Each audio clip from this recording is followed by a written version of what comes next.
a gente, dando sequência ao nosso quadro Dúvidas de Mãe, do iContact. Hoje estamos postando mais vídeos para tirar as dúvidas de vocês. Para que essa informação, que é de credibilidade e qualidade, chegue a mais pessoas, a mais famílias, a mais mães que estejam interessadas nesse assunto, vai lá no nosso canal e dá um like, ok? Com a palavra, Dr. Katia e Maria Calazans, tirando as dúvidas de vocês, mães. Vai lá no canal e dá um like, não esqueça. Beijo e aproveitem. Katia, acho que agora uma outra dúvida que todas as mães têm é sobre os graus de autismo. Você pode me explicar melhor isso, por favor? Claro. Acho que isso é uma confusão, né, que muitas pessoas têm, até porque uma modificação entre o DSM-4 e o DSM-5, né, de como a gente classifica os graus do autismo. Né? Então, até o DSM-4, ou seja, até 5 anos atrás, mais ou menos, se utilizava a classificação de leve, moderado e grave. Né? Essa classificação era extremamente subjetiva. Né? Então, o que podia ser moderado para um profissional podia ser severo para o outro. Muitas vezes as pessoas saíam do consultório ouvindo dizer que a severidade daquela criança era leve, quando na realidade não é. Né? Então, era extremamente subjetivo. Então, a partir do DSM-5, né, se criaram o que a gente chama de níveis. Né? Então, hoje em dia nós temos nível 1, nível 2, nível 3. Né? Então, nível 3 são crianças com muito pouca funcionalidade, né, apesar de receberem bastante terapia.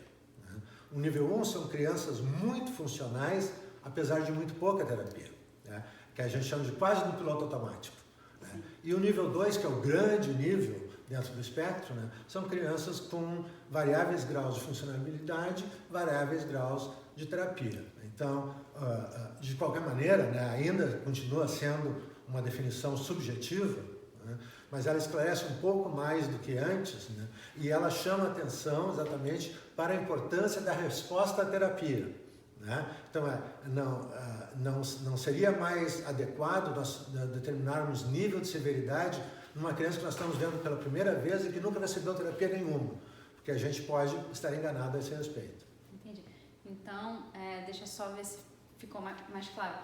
O nível é determinado de acordo com a quantidade de terapia que aquela criança precisa.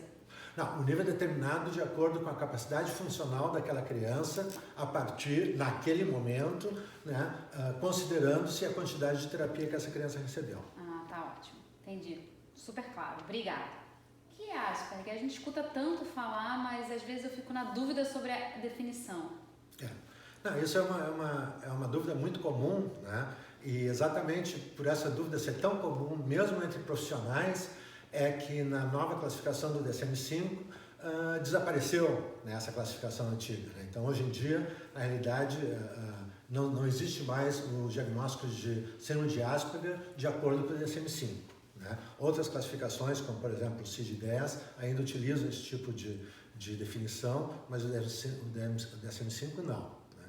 Então, quando havia o Asperger, vamos dizer assim, né, o que definia o Asperger? É interessante, né, porque a síndrome de Asperger se tornou algo bastante conhecido na população em geral, né, e chegou um momento até que era, não diria cool, mas era mais aceitável ter síndrome de Asperger. Né? Então, muitas famílias, né, diziam, não, meu filho é autista, meu filho tem síndrome de Asperger. O que define a síndrome de Asperger? Ou seja, qual é a característica fundamental? A característica fundamental da síndrome de Asperger é que essas crianças não têm, nem nunca tiveram nenhum atraso de fala. Não tem absolutamente nada a ver com a inteligência da criança.